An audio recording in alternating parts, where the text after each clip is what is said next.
दिव्य पादुका यात्रा रे सामिल हेले शताधिक भक्त। एही पादुका यात्रा दीर्घ 5 दिन धरी चालू रहिबो।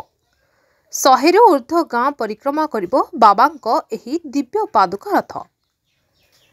भगवान श्री सत्यसाई बाबांको दिव्य पादुका रथ आज बांकी ब्लॉक वैदेश्वर टी सेतुठारे प्रथम दिनर यात्रा आरंभ हो जाइछि।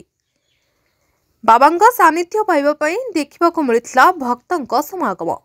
बाबांको ए दिव्य पादुकार दर्शन पाखर पाई भक्त होइगले भाव विहुल।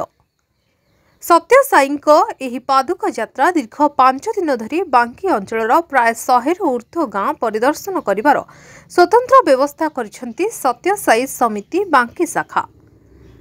अवकाश बेहरा राज्य PAS सत्यसाई समिति कटक मनोज दास, जिला सेवा संयोजक सिद्धांत शेखर महापात्र, आवाहक बांकी समिति आध्यात्मिक संयोजिका सुजाता महापात्र, सेवा संयोजक मनोज कुमार दलई, अमिता परिड़ा, सुभाष पंडा, विद्याधर नायक, समर मंत्री, संतोष मिश्र, पुष्पलता खुंटिया, स्थानीय वैदेश्वर पंचायत सरपंच सुरंजन पंडा, रवि मंगराज एवं महेश्वर रणा प्रमुख उपस्थित रहितले।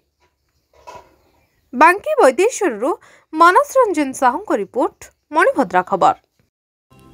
आपण मानकर स्नेह श्रद्धा एवं भल पाइबा को पाथेय करी मणिभद्रा खबर यूट्यूब फेसबुक एवं पोर्टाल ले तार सफलता बजाय रखिछि। एहाको आहुरी लोकप्रिय करने को ई पेपर शुभारंभ मध्य करा जायछि।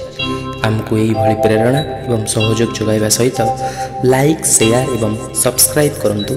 मणिभद्रा खबर संपर्क जनतार।